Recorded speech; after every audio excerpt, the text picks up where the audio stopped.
Welcome to Dr. Maitri's Music Therapy Channel.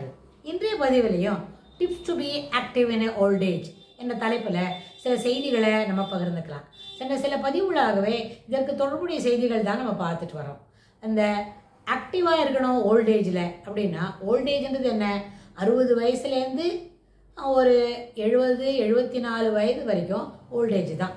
75 தாண்டிதுன்னு அப்புறம் தான் ஓல்ட் ஏஜ்லேயே middle old age, early old age, அப்புறம் வந்து later part of the old age அப்படி சொல்கிறோன்னா, early old age வந்து சாதாரண ரிட்டையர்மெண்ட் ஆன உடனே everybody wants to be active only. Very rarely நம்ம என்ன நினைக்கிறோம், நம்ம ரிட்டையர் ஆகிட்டோம், we need not bother about any other, ஒரு ப்ரெஷரைஸ்ட் ஒர்க் இருக்க வேண்டாம், நம்ம வந்து மூளைக்கு ரொம்ப வேலையை கொடுக்க வேண்டாம் அப்படின்னு நினைக்கிறவங்களாம் இருக்கிறாங்க. ஒரு 100 பேர் 60 வயசு தாண்டினவங்க இருக்காங்கன்னு சொன்னால், அதில் 60லேருந்து 65%, 65 நபர் என்ன பண்ணுறாங்க, நம்ம இனிமேல் எந்த விதமான ஒரு கடினமான உழைப்பு அப்படிலாம் செய்ய வேண்டிய அவசியம் இல்லை, நம்ம பாட்டுக்கு ஈஸி லைஃப் ரன் பண்ணிக்கலாம் அப்படின்னு நினைக்கிறவங்களாம் இருப்பாங்க.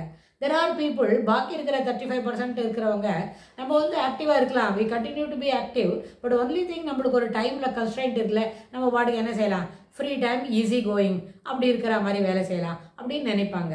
அதாவது ரிட்டையர் ஆனவுடனேவே மூளையை ஆஃப் பண்ணிக்கணும், நம்மளுக்கு அதுக்கு ரொம்ப கடினமான வேலை செய்யணும் அப்படின்ற எண்ணத்தை என்ன பண்ணிக்கலாம் தவிர்த்துட்டா, அந்த 60 to 74 இருக்கே அந்த ஒரு 1.5 டிகேடு அதில் வந்து ரொம்ப ஆக்டிவாக இருந்துட்டோன்னு வைங்க, அதுக்கப்புறம் நம்மளால் பாக்கி உள்ள 10 வருஷம் இருக்க 74 to 86 அந்த நேரத்தை நல்லபடியாக நம்மளால் செலவு பண்ண முடியும்.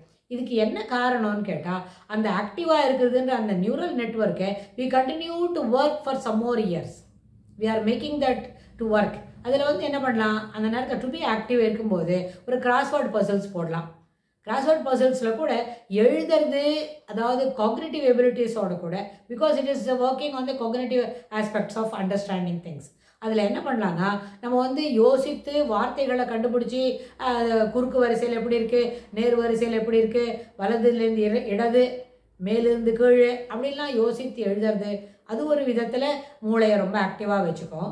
மூளை வந்து பயன்படுறது இல்லையா, அது செய்கிற செயல்பாடுகளை ரொம்ப துரிதமாகவும் வேகமாகவும் ஆக்கும்.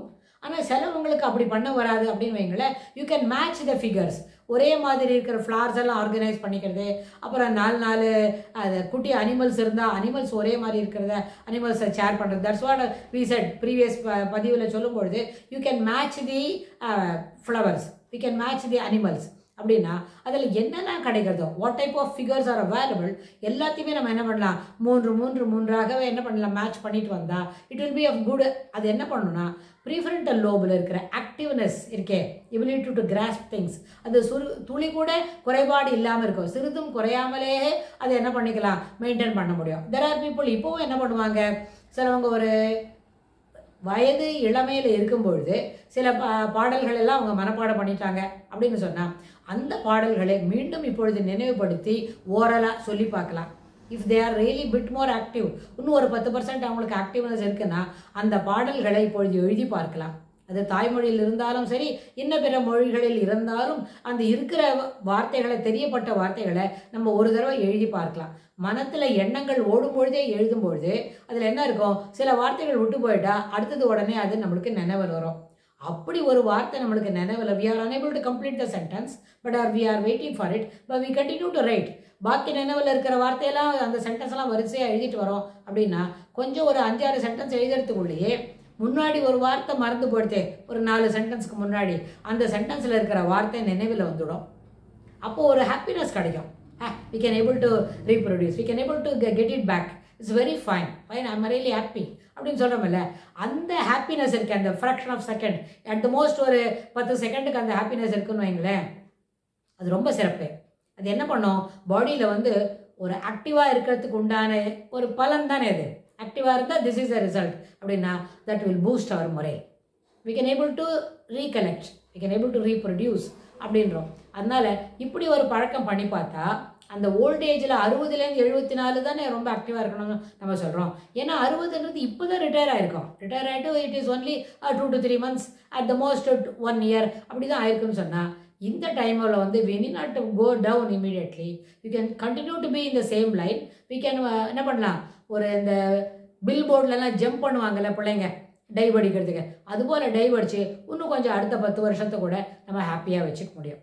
இதில் முக்கியமாக இன்னொன்று, இதெல்லாம் பொதுவாக சொல்கிறோம், ஃபிசிக்கல் ஆஸ்பெக்ட்ஸில், மென்டல் ஆஸ்பெக்ட்ஸில், காக்னிட்டிவ் ஆஸ்பெக்ட்ஸை, அப்சர்வேஷன், அப்புறம் வந்து பர்செப்ஷன், லேர்னிங், மெமரி, ஆற்றல், நினைவாற்றல், அதை பற்றியெல்லாம் நம்ம சொல்கிறோம். ஆனால் இது இல்லாமல் நிறைய நேரத்தில் சிலவங்களுக்கு என்ன பண்ணோம், அவங்களோட லைஃப் டைமில் எதிர்பாராத விதமாக சில சமயத்தில் துயர சம்பவங்கள் நடந்துடும். துயர சம்பவங்கள் நிகழ்கிறது என்றால் அது கடவுளுடைய சித்தம், நம்மளோட முயற்சியில் எதுவும் இல்லை. ஆனால் நம்மளே சில நேரத்தில் அதுபோல் ஒரு நினைவில் துயர நினைவுகள், துயர நிகழ்வுகள் நம்மிடையே நிகழ்ந்து விட்டது அப்படின்னு சொன்னால் அதுலேருந்து மீண்டு வரத்துக்கு சில நேரத்தில் நிறைய நேரம் பிடிக்கும். சிலப்போ 1 வருடம் 2 வருடம் கூட பிடிக்கும் அதுலேருந்து வெளியில் வரத்துக்கு. சிலவங்களுக்கு அது எந்த உறவு முறையாக இருந்தாலும் அந்த உறவின் பலம்னு ஒன்று இருக்குல்ல, அந்த பலத்தை it becomes void, we can not able to fill it அப்படின்னா அப்போது மூளை என்ன பண்ணோம், நிச்சயமாக கொஞ்சம் நாளைக்கு ஆஃப் பண்ணிக்கும். அந்த மாதிரி நேரத்தில் இந்த ரெசிடேஷன் இருக்குது பாருங்கள், ஏற்கனவே நினைவில் கொண்டோம், அந்த நினைவில் இருக்கிறத மீண்டும் எழுதி பார்த்தோம் அப்படின்னு ஒரு சின்ன ஒரு ஃப்ரேஸ் சொன்னோம் இல்லையா, ஒரு சின்ன லூப்பு போல். அந்த லூப் என்ன செய்யும்னு கேட்டால், இப்பொழுது அத்தகைய வலுவான நினைவு ஓட்டங்களை, வலுவான கனமான துயரம் மிக்க நினைவு ஓட்டங்களை அது என்ன பண்ணும், சரி செய்துவிடும். அது நேரத்தில் அதுலேருந்து மீண்டு வெளியில் வரத்துக்கு இது ஒரு வாய்ப்பாக அமையும். அப்போது வாய்ப்பாக அமைனா ஸ்லோலி என்ன காலத்தினாக என்ன பண்ணாது, ஆறாத புண் எதுவுமே இல்லை, காலம் எல்லாத்தையும் ஆற்றிவிடும். அந்த புண் ஆறாது வலுவான கனம் இருக்கே, கனமான துயர நிகழ்வு, அது நம்மளை ஆற்றுவதற்கு இதுபோல் ரெசிடேஷன், அப்புறம் வந்து எலக்யூஷன், அதெல்லாம் நல்லபடியாக பயனளிக்கும். அதனால் இது வந்து ஓல்டேஜில் தான் இருக்கணும் இல்லை, ஈவன் ஃபார் யங்கர் பீப்புள் இந்த மாதிரி கனமான துயரமான நிகழ்வுகள் அதுலேருந்து வெளிவரத்துக்கு நம்மளோட ரெசிடேஷன், டெய்லி ரெசிடேஷன், அந்த recitation need not be related to லோகாயுதமாக ட்ரைபல் திங்ஸ்க்கு இல்லாமல் we can make it towards religion. ஆன்மீகத்தில் நம்மளை மனதை செலுத்தி போதுமான அளவுக்கு ரெசிடேஷனும் எலக்யூஷனும் தயார் பண்ணிட்டா அதுலேருந்து துயரமான நிகழ்ச்சி என்ன இருக்குது, துயரமான கனமான வலுமிகுந்த ஒரு நிகழ்வுலேருந்து மெலிதாக நிதானமாக நம்ம என்ன பண்ணோம், slow and steadily we can come out of it. அது என்ன பண்ணோம், மனதிற்கு என்ன தொய்வு கொடுத்து கொண்டிருந்த மனம் மேலாக என்ன பண்ணோம், உள்ள லேசாகிட்டு மேலே வரத்துக்கு வாய்ப்பு இருக்கும். இது வந்து ஓல்டேஜுக்கு இருக்கிற டிப்ஸு. அதே நேரத்தில் எல்லா மனிதர்களுக்கும் இந்த 2 ஃப்ரேஸ் இருக்கே, இட் இஸ் ஏற்புடையது. ஏன்னா ஓல்டேஜில் ஆக்டிவாக இருக்கிறதுன்றது நம்மளுடைய நடை உடை பாவனை, அதாவது பிஹேவியர் இருக்குது இல்லையா, லாஞ்சிவிட்டி அதை என்ஹான்ஸ் பண்ணோம்.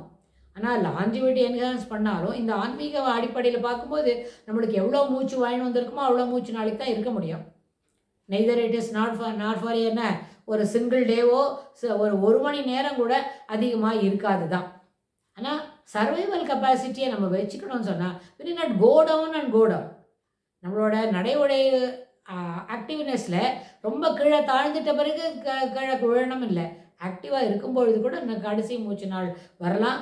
அதுக்குண்டான என்ன பயிற்சியும் முயற்சியும் எடுக்க வேண்டும். அதாவது முதுமை காலம் என்பது எப்பொழுதும் இனிமையாகத்தான் இருக்க வேண்டும். முதுமை காலத்தில் இனிமையாக இருக்க வேண்டும் சொன்னால் அதுக்கு சில குட்டி பழக்கங்கள்லாம் இருக்கும். மூச்சு பயிற்சிலாம் பண்ணிக்கணும். அதுக்கப்புறம் என்ன, மூச்சு பயிற்சி பண்ண பிறகு நடை பழக்கம் இருக்கணும். ரொம்ப நடக்கலைன்னா கூட ஸ்ட்ரெச்சிங் அந்த மாதிரி எக்ஸசைஸ்லாம் உட்காந்த இடத்துலேருந்தே பண்ணிக்கலாம்.